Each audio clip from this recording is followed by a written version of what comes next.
Hello my dear viewers, Assalamu alaikum. In this tutorial I am going to focus a very interesting story, A Mother in Manville, written by Marjorie Kinnan Rawlings of HSC English first paper textbook.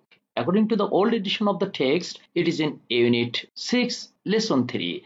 But according to the new edition of the text, it is in Unit 5, Lesson 3.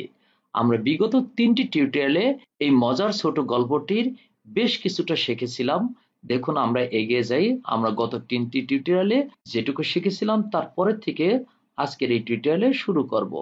আমরা গত টিউটোরিয়ালে শিখেছিলাম ঠিক এই পর্যন্ত। তাহলে আজকের টিউটোরিয়ালে আমরা এখান থেকে শুরু করব। চলুন শুরু করি। For a moment finding that he had a mother shocked me. I didn't know why it disturbed me. এখানে দেখুন শক হচ্ছে আঘাত দেয়া বা আঘাত করা, এটি ভার্ব। আর এখানে একটি শব্দ আছে ডিস্টার্ব, যেটা আমাদের জানা রয়েছে। ডিস্টার্ব হচ্ছে ভার্ব, তার মানে বিরক্ত করা। এটা সিনোনিম হিসেবে আমরা বলবো agitate, annoyed, irritate, perturb, infuriate, exasperate, provoke, bothered, enrage, ruffle, fluster ইত্যাদি। আর এটার অ্যান্টোনিম হিসেবে আমরা কি বলবো? আমরা বলবো শান্ত করা, কাউকে খুশি করা ইত্যাদি।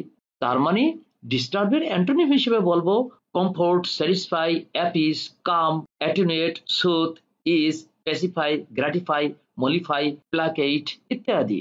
তাহলে দেখুন সেন্টেন্সটির অর্থ কেমন। ফর এ মোমেন্ট, এক মুহূর্তের জন্য, finding that he had mother shocked me, তার মা রয়েছে এই খবরটা জেনে আমি কষ্ট পেলাম। I D not know why it disturb me, আমি বুঝতে পারলাম না এটা আমাকে কেন কষ্ট দিচ্ছিল।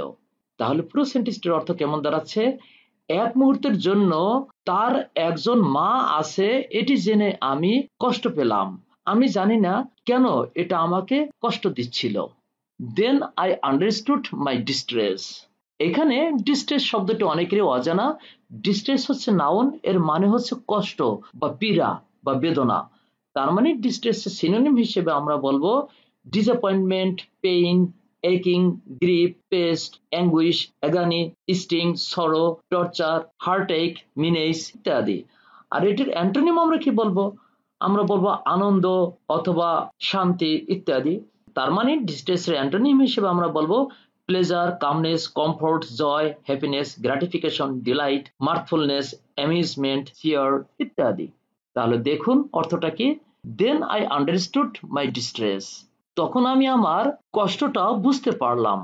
I was filled with a passionate resentment that any woman should go away and leave her son. এখানে একটা অজানা শব্দ রয়েছে প্যাশনেট।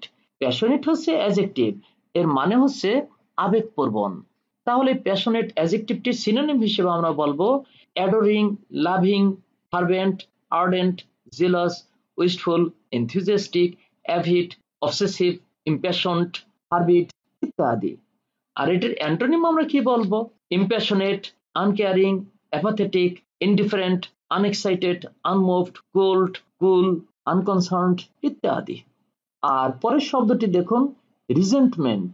এটা হচ্ছে নাউন, এর মানে হচ্ছে বিরক্তি বা অসন্তোষ। তাহলে এটা সিনোনিম হিসেবে আমরা বলবো বিটারনেস, ডিসপ্লেজার, আউটরেজ, অ্যাঙ্গার, গ্রাস, cynicism, dislike, hatred, antipathy, rage ইত্যাদি। আর এটার অ্যান্টোনিম হিসেবে আমরা বলতে পারি sweetness, calmness, satisfaction, gratification, enjoyment, comfort, delight, pleasure, contentment ইত্যাদি। তাহলে দেখুন সেন্টেন্সটির অর্থ কেমন হয়। আমি একটি আবেগপূর্ণ বিরক্তিতে পরিপূর্ণ হয়েছিলাম যে কোন মহিলা তার ছেলেকে ছেড়ে কেমন করে চলে যেতে পারে। এ সান লাইক দিস ওয়ান, তাও আবার এমন একটি ছেলে। The orphanage was a wholesome place. The food was more than adequate. The boys were healthy. এতিমখানাটি ছিল একটি স্বাস্থ্যকর স্থান, খাবার পর্যাপ্ত থেকেও বেশি ছিল, ছেলেরা স্বাস্থ্যবান ছিল। Granted, perhaps that the boy felt no lack. What blood fed the bowels of a woman who did not yearn over the child's lean body that had come in partition out of her own? এখানে দেখুন নতুন শব্দের মধ্যে রয়েছে পার্টিডিশন। পার্টিডিশন হচ্ছে প্রসব। Granted, এখানে granted অর্থ হলো মেনে নিলাম বা ধরলাম। Granted perhaps that the boy felt no lack, ধরে নিলাম সম্ভবত ছেলেটির এখানে কোনো অভাব নেই। Hot blood fed the bowels of a women. কিন্তু একজন মায়ের উদর কি শুধু রক্ত দ্বারা পূরণ হয়? Who did not yearn over this child's lean body? যে এই লিকলিকে বা ক্ষীণদেহের ছেলেটির জন্য আকুতি অনুভব করে না? In partition out of her own, তার নিজের গর্ভজাত সন্তানের। তাহলে পুরো সেন্টেন্সটির অর্থ কেমন দাঁড়াচ্ছে দেখুন। মেনে নিলাম সম্ভবত ছেলেটির কোনো অভাব ছিল না, কিন্তু একজন মায়ের উদর কি শুধু রক্ত দ্বারাই পূরণ হয়? সে তার নিজের গর্ভজাত সন্তানের ক্ষীণদেহের জন্য আকুতি অনুভব করে না? Have you seen her Jerry lately? I asked. Jerry, তুমি কি তোমার মাকে সম্প্রতি দেখেছো? এখানে লেটলি হচ্ছে সম্প্রতি, এটি হলো adverb. I see her every summer. She sends for me. প্রতি গ্রীষ্মে আমি তাকে দেখি, তিনি আমার জন্য পাঠান, তার মানে উপহার পাঠান, এটাকে বোঝাচ্ছে। I wanted to cry out. আমি প্রায় কেঁদে দিতে চেয়েছিলাম বা চিৎকার করতে চেয়েছিলাম। Why are you not with her? তুমি তার সাথে নাই কেন বা থাকো না কেন, অর্থাৎ তোমার মায়ের সাথে কেন থাকো না? How can she let you go away again? তিনি তোমাকে কিভাবে দূরে থাকতে দেন? He said she comes up here from Manville whenever she can. সে বলল তিনি যখনই পারেন ম্যানভিল থেকে এখানে আসেন। She doesn't have a job now. তার এখন কোনো চাকরি নেই। আমরা একটু সামনে এগিয়ে যাই, দেখুন। His face shone in the firelight. আগুনের আলোয় তার মুখটা উজ্জ্বল হয়ে উঠল। She wanted to give me a puppy, but they can let any one boy keep a puppy. তিনি আমাকে একটি কুকুরছানা দিতে চেয়েছিলেন, কিন্তু তারা অর্থাৎ কর্তৃপক্ষ কোনো ছেলেকে কুকুরছানা রাখতে দেয় না। You remember the suit I had on last Sunday? গত রবিবার আমি যে স্যুটটি পরেছিলাম তা আপনার মনে আছে? He was plainly proud. সে স্পষ্টতই গর্বিত ছিল। She sent me that for Christmas. তিনি ওটা আমার জন্য বড়দিনের উপলক্ষে পাঠিয়েছিলেন। The Christmas before that, he drew a long breath, savoring the memory. She sent me a pair of skates. তার আগে বড়দিনে সে স্মৃতির রোমন্থন করে একটি দীর্ঘ নিঃশ্বাস ফেলল। তিনি আমাকে একজোড়া স্কেটস পাঠিয়েছিলেন। I let the other boys use them, but they are careful of them. আমি অন্য ছেলেদের সেগুলো ব্যবহার করতে দেই, তবে তারা সেগুলোর ব্যবহারের ব্যাপারে বেশ সাবধান। What circumstance other than poverty? দারিদ্র ছাড়া আর কি হতে পারে? আমরা একটু সামনে এগিয়ে যাই, দেখুন। I am going to take the dollar you gave me for taking care of Pat, he said, and buy her a pair of gloves. এখানে দেখুন পরবর্তী ইনভার্টেডের শুরুতে ছোট হাতের আছে, তার মানে এই অংশটি আগের সেন্টেন্সেরই বাকি অংশ। তাহলে দেখুন সেন্টেন্সটির অর্থ কেমন হয়। প্যাটের যত্ন নেওয়ার জন্য আপনি আমাকে যে $1 দিয়েছিলেন তা আমি নেব এবং তাকে অর্থাৎ তার মাকে একজোড়া গ্লোভস কিনে দেব, এ কথা জেরি বলল। I hated her. আমি তাকে ঘৃণা করলাম। Poverty or not, there was other food than bread, and the soul could not starve as quickly as the body. দারিদ্র হোক বা নাই হোক, রুটি ছাড়াও অন্য খাবার থাকে, আর আত্মাও শরীরের মতো দ্রুত ক্ষুধার্ত হতে পারে। He was taking his dollar to buy gloves for her big, stupid hands, and she lived away from him in Manville and contented herself with sending him skates. সে অর্থাৎ জেরি তার মায়ের জন্য বড় বড় নির্বোধ হাতের গ্লোভস কেনার জন্য $1 নিচ্ছিল, অথচ সে অর্থাৎ জেরির মা তার থেকে দূরে থাকে, অর্থাৎ মেনভিল পাহাড়ে থাকে এবং তাকে অর্থাৎ জেরিকে স্কেট পাঠিয়েই সন্তুষ্ট থাকে। কন্টেন্ট হচ্ছে সন্তুষ্ট থাকা, এখানে কন্টেন্টেড ভার্বের পাস্ট ফর্ম রয়েছে। She likes white gloves, he said. সে বলল সে সাদা গ্লোভ পছন্দ করে, অর্থাৎ জেরি বলল জেরির মা সাদা গ্লোভ পছন্দ করে। Do you think I can get them for $1?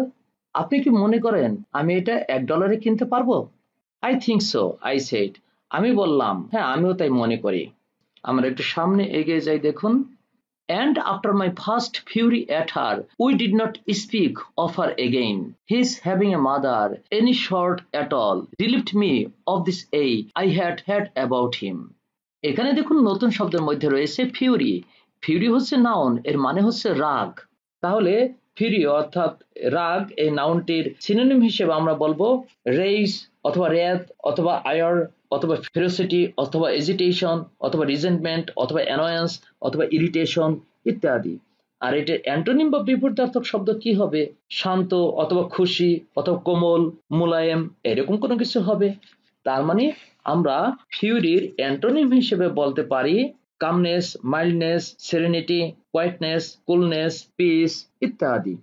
আর এখানে একটি শব্দ রয়েছে দেখুন, এইক। এইক হচ্ছে যন্ত্রণা, এটি হচ্ছে নাউন। তাহলে এই শব্দটি সিনোনিম হিসেবে আমরা বলতে পারি hurt, anguish, agony, pain, misery, upset, distress, sadness, suffering ইত্যাদি। আর এটির অ্যান্টোনিম বা বিপরীতার্থক শব্দ কি বলবো?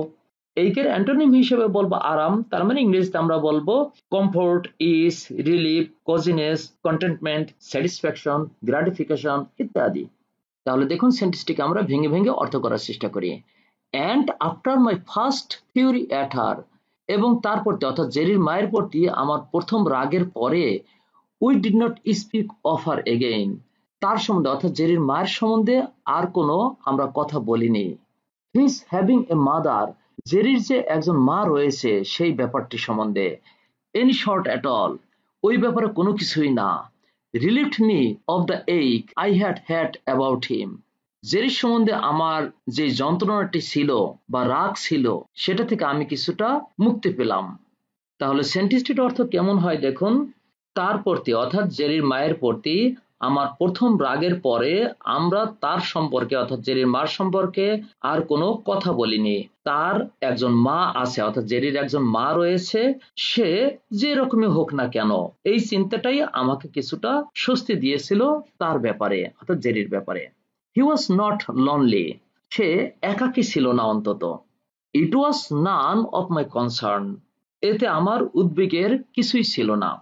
আজকে এই পর্যন্তই, আমরা পরবর্তী টিউটোরিয়ালটিতে এখান থেকে শুরু করব। সে পর্যন্ত সবাই ভালো থাকবেন, সুস্থ থাকবেন, আল্লাহ হাফেজ। এভাবে পড়াশোনা সংক্রান্ত নিত্য নতুন টিউটোরিয়াল পেতে আমাদের সাথেই থাকুন। ধন্যবাদ সবাইকে।